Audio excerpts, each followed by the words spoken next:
SIR এর খসড়া voter তালিকায় এত নাম বাদ নিয়ে রীতিমতো বিস্মিত কলকাতার মেয়র ফিরহাদ হাকিম।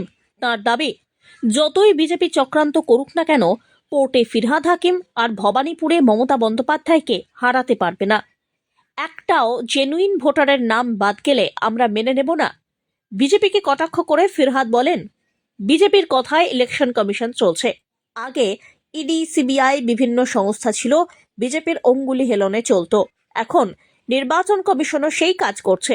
ভোট দেবে মানুষ, ভোট ইলেকশন কমিশন দেবে না বা বিজেপি নেতারাও দেবে না। এছাড়াও আর কি বললেন তিনি, শুনুন। ৬৩,০০০ লোকের নাম বাদ হয়েছে।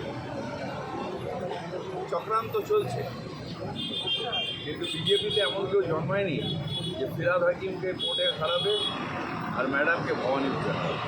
নিশ্চয়ই আছে, ও ৬৩,০০০ কিছু হয়তো মৃত আছে, কিছু হয়তো লেফট আছে, কিন্তু এত বাদ করার কথা না। আমাদের